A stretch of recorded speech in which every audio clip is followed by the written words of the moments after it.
Hello and welcome to Leading During Crisis. I'm Jonathan Otero, and on this episode, we're going to have a special guest.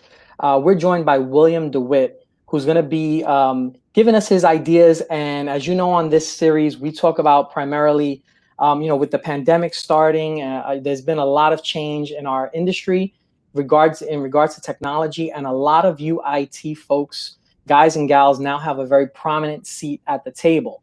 And there's a lot of great ideas and innovation. So we want to talk to the leaders who are leading from the front on how to innovate with their teams dealing with this crisis. So I'm really excited to have William with us. William DeWitt, for those of you who don't know, he has over 26 years of experience as a professional in the higher education technology services department.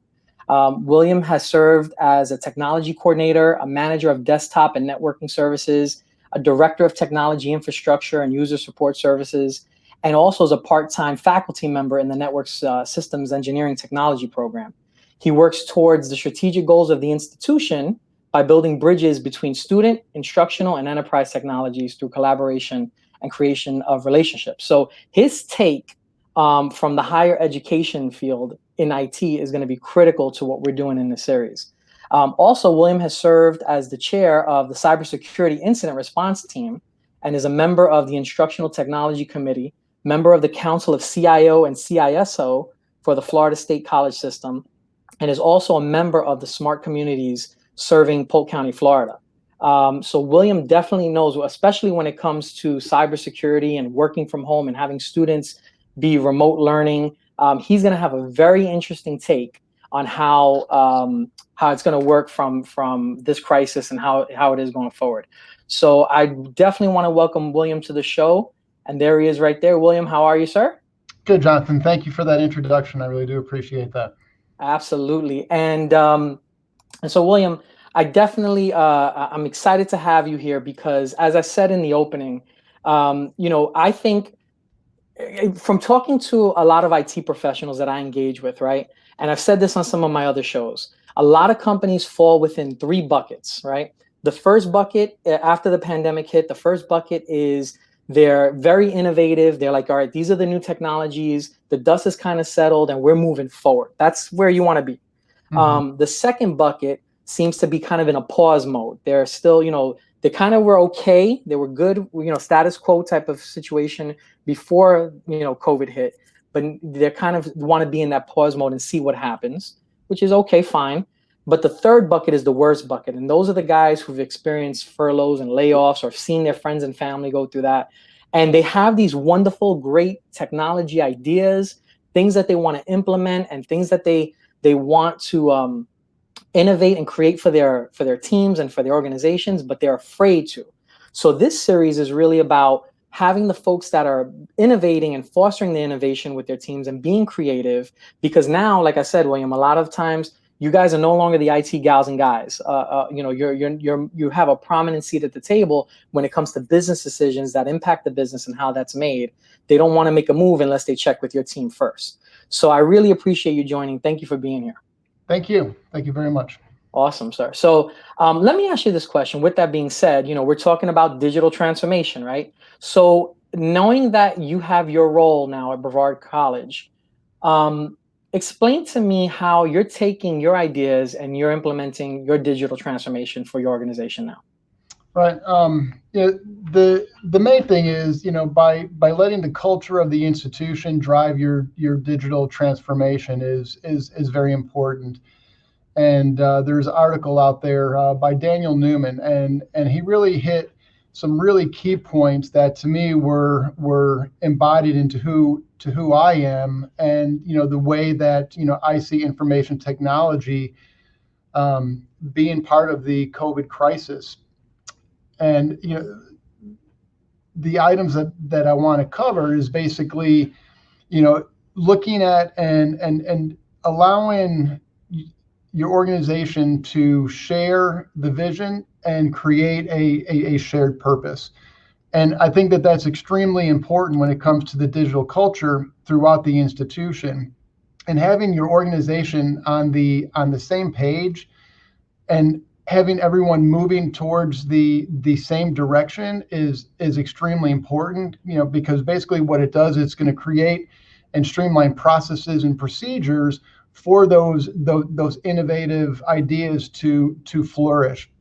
Another thing is to be open-minded to suggestions and influences. Everyone understands that digital transformation is driven through innovation and being aware of the new technologies out there.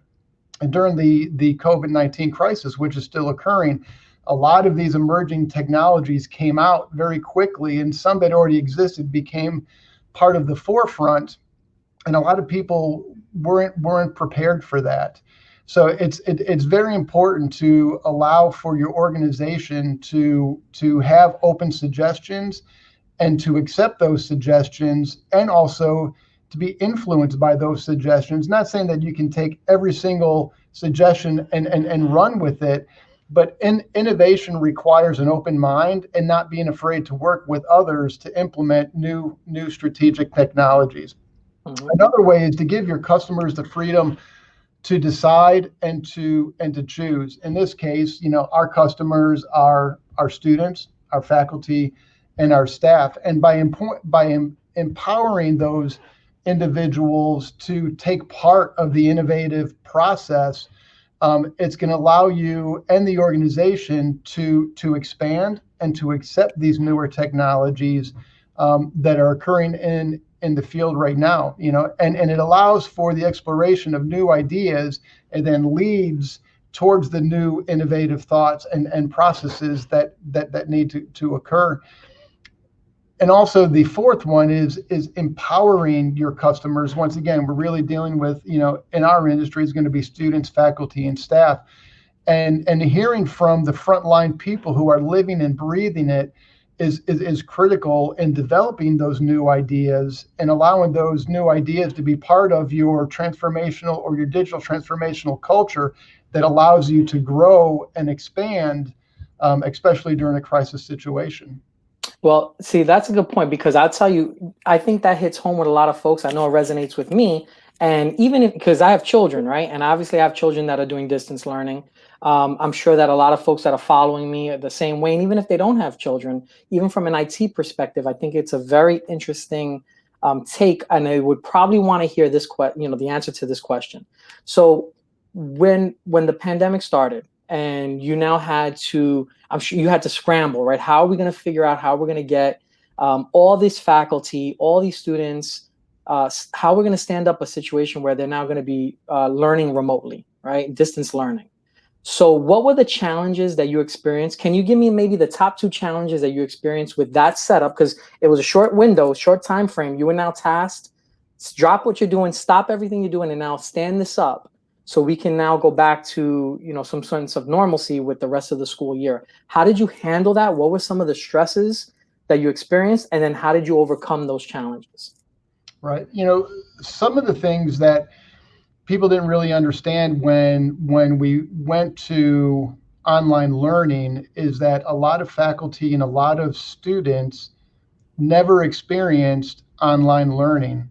So, basically they weren't doing online learning. They were performing emergency learning online, because a lot of those faculty and students, even though the resources were in place, they really didn't know how to use all of those particular resources. So they were literally learning as they go, versus those faculty members and those students who have been doing online for years, and they have the content and the resources and all the tools within their LMS that allow for their students as well as the faculty member to embrace all of those technologies. And so there was a big difference up front, from emergency learning for those who were not in the system or didn't understand online learning as well as they wanted to, versus those individuals who lived and breathed it on a daily basis. So one of the top two issues with that would making sure that those students and those faculty members were in a place to where they were still able to deliver a very important element, especially in higher education, which is the student experience. We needed to have something in place that allowed for those students in the emergency crisis learning stage to still also feel that their student experience was positive, even though at the time they were unsure of the technologies that they were using. As well as, the second portion of it would be making sure that for our staff as well, right? Because we still needed to operate the institution while 95% of your employees were now working from home. So that opened up a whole new plethora of resources that were needed in order to deliver that student success and that student experience, both from the faculty, student, and the staff side.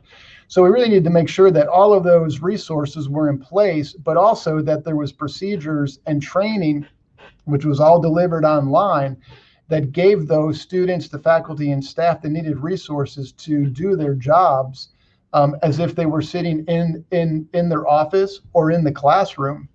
So that ranged anywhere from different applications that needed to be accessed, your ERP system that needed to be accessed, your CRM systems that needed to be accessed, as well as your LMS. And also, one of the bigger things you would see is, staff members who never use remote desktop, who VPN now, who never use VPN, who now are VPNing into the system, and then going in through a remote desktop session to connect to their computer, sitting in their office, yet they're 10, 15 miles away at home. So, being able to take those two elements and being able to streamline those processes and those procedures, allow for online training to occur, really helped us get through those particular issues that we were having. But those were the top two issues we really experienced in late March, early May. Later, there was always other issues that were occurring, but in higher education was, delivering content to our students in a 100% online environment that allowed for a huge amount of student success, as well as student experience, as well as giving all of your staff and your faculty the resources to perform their daily duties in a remote environment, being their home.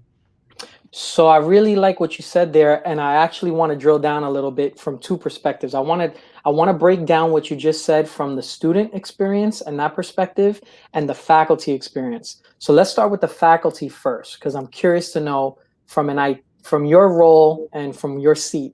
Let's talk about data security, right? In the intro, when I introduced you, obviously you have a cybersecurity background. So a lot of these faculty members, this was new to them, as you stated, right? I interviewed in this series Jason Mobley, who worked at FAMU, and we were talking about cybersecurity and data security and breaches and things. And you have now these employees that are now new to working from home, using a company issued device, and not really understanding how we understand certain things to be, right? Checking personal email, not clicking on certain links. How did you manage to teach, so to speak, these faculty members to make sure the obvious, what's obvious to you and I, how to work from home and certain things that we should do and shouldn't do? How were you able to manage that by setting up your VPNs and also teaching the faculty and the members on the best practices on how to now start working remote? Let's take it from that perspective first, and then I want to touch on the students. Right. Basically, it all starts from within, and crisis or no crisis, security awareness is critical for your staff to be aware of, and that's something that is imperative to make sure that every single staff faculty member goes through a security awareness training once a year. And that's extremely important in a crisis or not being in a crisis, because it allows them to be aware of the types of situations or instances that can occur remotely or while on campus. So having security awareness training established for your institution is critical. The second thing is also allowing for or establishing relationships with the Department of Homeland Security and also with the Federal Bureau of Investigation, and getting familiar with their standards and procedures for higher education and their security offerings that they have, because they offer a huge amount of tools that could be given to your faculty, your staff, as well as internal IT people to allow your security posture to be very strong remotely or also internally. Another big item is having your data governance procedures in place. That way people understand, not everyone, of course, but the institution understands where your data is while it's active or while it's at rest. And that's very important, to allow the institution to understand that. And, a lot of higher educational institutions are going through this right now, looking at their data governance, especially with the crisis that we're in now, to see where that role is, because I'm working at home and it may not be a institutional owned device. It's my own device sitting on my own desk, and I have a VPN connection that is secure, yet I have no control over what else is on your workstation that could possibly attack our system. So through training, security awareness, relationships with the FBI, the Department of Homeland Security, data governance, and having policies and procedures in place is just the beginning of helping your faculty, your staff understand their role in protecting the institution's data as well as the integrity of the network. Yep. And I think in the beginning that was probably a big issue. Then it kind of leveled off, right? Everyone got used to it, but we always constantly have to keep on reminding folks, because it could be out of sight, out of mind. They get Yep. comfortable with working from home now, and it becomes kind of normal. And and that's where our biggest, company's biggest weaknesses are, right, with the employees. So we got to be careful with that. So interesting take. Now let's talk about the students. I wanted to follow up on that. As being in your role in IT, one of the biggest things I'm starting to see a shift in is, like I said earlier, you guys are innovating, and a lot of the decisions you're making are impacting the business. So a lot of students, especially in higher education, who are very familiar with technologies, they're looking at, what's the difference between your institution versus someone else's? So how the competitive edge, right? How do we get those students enrollment to keep the enrollment up? What's the difference between your technologies versus someone else, and how do you maintain that competitive edge from the student's perspective?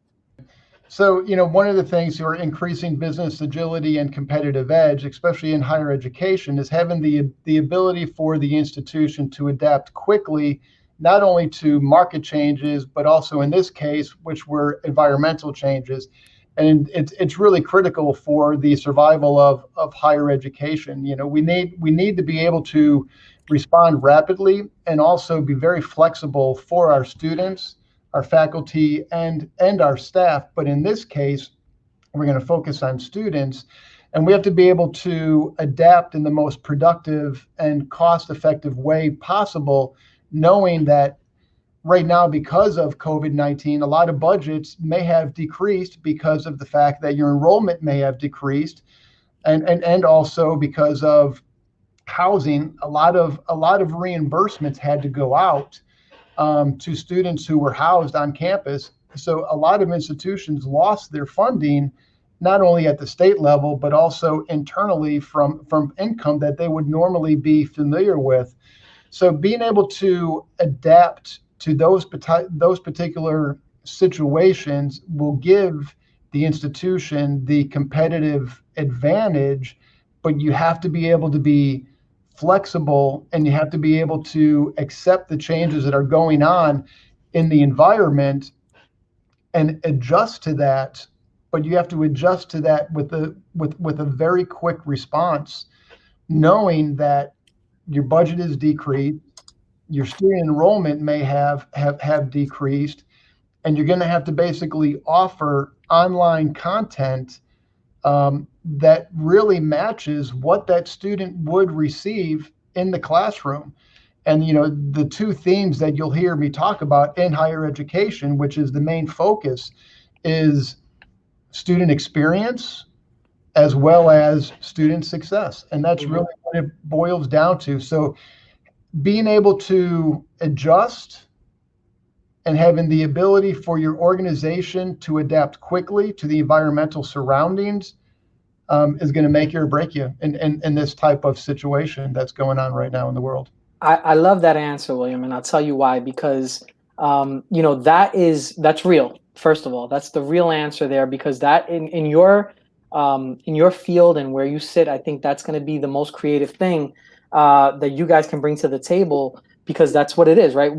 Parents, are looking to say, okay, at this point now we're kind of dealing with this, right? I don't think it's going away.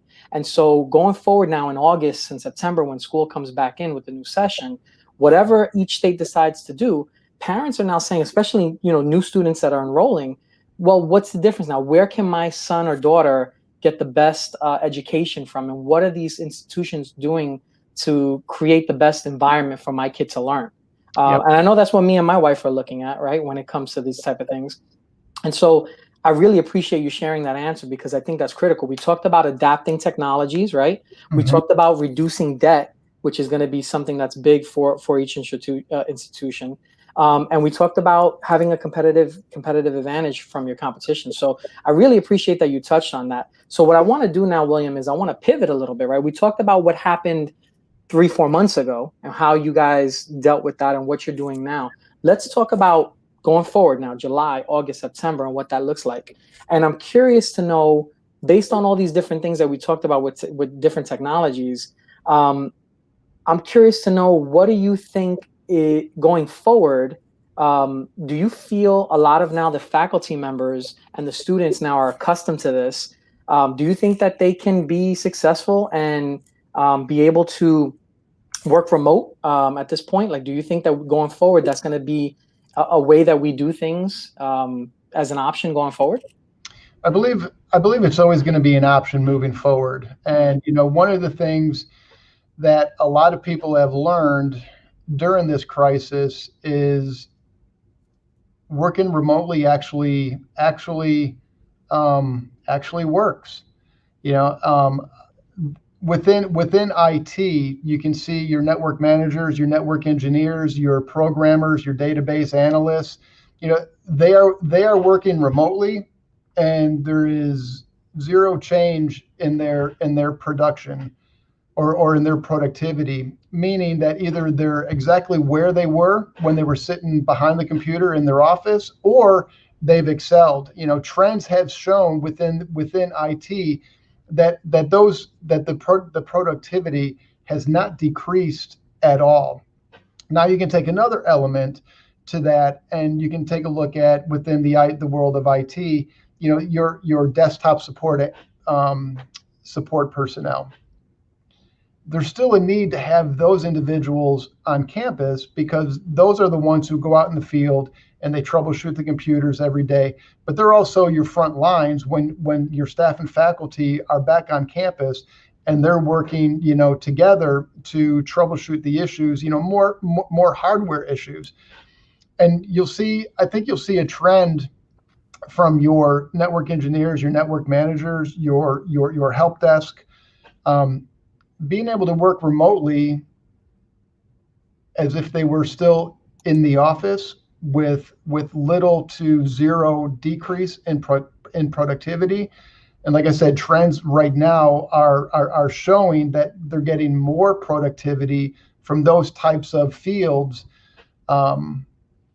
within information technology. Yeah, and it's so funny that you say that, because if you saw the other episodes, I posted up a study that I read on LinkedIn, that they interviewed something like over 17,000 people, and 81% of the folks that were in IT said that they can be just as effective working remotely. So it goes with exactly what you just said, based on the study that I read, and I think that's probably going to be, like you said, the trend that we see. And speaking of that, let's talk about now. So we talked about technology, right, and the technical aspects a little bit. Let's talk about the business aspect a little bit from where you sit. Because I'm starting to see that for the modern CIO and the modern IT leader, a lot of these, just like you said, these frontline workers, in terms of desktop support and some of the other people that really run the IT and help run the IT department. They have these great, innovative, strategic ideas. So now I think this whole situation, while it presents a lot of challenges, it also is going to create a lot of opportunity for those, people who are innovative. But what that means from an IT perspective is, how do we retain this top talent, right? How do we foster these ideas, but how do we also retain the talent to be creative for our business? What do you think? Right. Yeah. If you look at the top 20 issues within information technology or within the realm of the chief information officer, keeping talented individuals on your team is always within the top 10. So it is very important for the information technology department to have the ability to obtain and also retain those particular skilled professionals who are now working remotely or in the future working at their desk in their office. And it is imperative to have those skilled individuals or those skilled professionals in order to support your digital transformation within the organization. Plus, I think it's extremely important to invest in your employees through professional development, through higher education, so that they have now the ability to be informed on new innovative technologies that are occurring out in the field as we speak. Interesting. So you would agree with that statement, though, right? Where we're having, we have all these people that have this wonderful talent now, that they're bringing these ideas to the table to help innovate and create, and help reduce the debt, help, with that competitive edge. So I think that we're starting to recognize and see that we are adapting to these challenges, and we have to have these businesses like yours want to take these modern skills. I'm calling them modern skills is the term that I'm using. And focus that going forward, and be able to foster that, which leads me, as we're starting to wind down here, it leads me kind of to the key question, right? That I think a lot of IT folks that follow this series and follow me and wish if they can ask you this question: how are you guys, we're talking about leading during a crisis. So knowing that we have these people here that may have these creative ideas on your team, how do we foster that innovation, where we're trying new ideas, right? Making sure that it works, testing things as we go to make sure that this can be beneficial to the business. But how do we do that while keeping the lights on? Right? Because that's going to be key right now. Right now, we have to innovate, we have to create, but we also have to keep the lights on. How do we foster that? What do you think? Three things that I would follow is basically opportunity, a fit within the organization, as well as variety within the organization. And the opportunity is to create an environment where sharing ideas is positive and not frowned upon. And this will allow for innovative ideas to take place, and it will contribute to the entire overall success of the organization. As well as doing this allows you to tap into the intellectual capital of your employees. So that's one way, remotely, crisis, or being in place as if it's a normal day, being able to foster that particular innovation. And the fit is basically finding the right people for each task with not only within IT, but also within the entire organization, because you want to be able to collaborate with everyone within the institution and not as a silo. And I think that is extremely important. And not only will it be successful, it will basically enhance your employees' innovation when the skills and the tasks align together. And variety is basically, it's a variety in thought processes, meaning that you don't want to hire 10 other William DeWitts. You want to be able to hire people who have a different critical thinking, who basically have a different approach for their innovative thinking, who can think out of the box, and to basically take all of those elements to where you and your staff are experiencing new and upcoming technologies within our industry, higher education, which will then allow us to lean towards new trends, new concepts, and also through professional development to expand and foster that particular innovation. Mm, interesting. Well, such a key thing that you said there, right? You don't want 10 other, 15 other William DeWitts. You want to be able to have them be their own person and be able to merge those ideas with the core mission statement of the organization or your higher education institution. And that's ultimately what's going to help not only the faculty, but like you said, the students as well. So I really think that's an awesome take on it. So William, I definitely want to say thank you. I appreciate it because I know for a fact, 100%, there are people out there that are in our IT community that are hurting, that they're wondering what other folks are doing. So to hear it directly from you and sharing how you guys are handling it pre-COVID, before this all started and what happened, when that whole thing hit till now, how you guys are now moving forward and innovating and going forward with your strategic initiatives and ideas, I think are going to be beneficial to the folks that are watching and listening. And hopefully they take some of those ideas and implement them themselves and won't be afraid to step out and do some of the ideas that you shared and hopefully lead from the front as well. So I really want to thank you for participating in this, sharing those ideas, and hopefully helping out the IT community create some value with your words. So thank you. But there's one more item I want to bring up is, right now we're living in the world of COVID-19, right? Mm-hmm. But we're going into the fall semester here very shortly, come August. If you want to be innovative and you want to be a critical thinker and you want to think, past August, you should already start planning for the spring semester, knowing that this can continue into the spring. So being able to establish policies, procedures, resources, and operational needs of your institution, your staff, your faculty, and your students will only prepare you now, but also in the future for COVID-19, as well as any other type of environmental situation or market situation that we may run into. So being prepared now and thinking into the future, I think, is very critical to the success of higher education. So I just wanted to throw that one out there. We have to live for today and make the best of what we have for today, but you also need to think out of the box for in the future, knowing that we may still be living the future as we're living it today and be prepared for it. But also you want to be ready for anything else that could happen. Yep. I mean, there's nothing else. That's what you just said is, one of those drop the mic type of comments, right? Where you kind of say that's all you have to say. That's it. It's definitely something that I think a lot of people needed to hear, because you can get lost in the right now, what we're doing right now, right? We're inundated. We got 72 emails in our inbox. We're just trying to maintain and trying to get through the next day.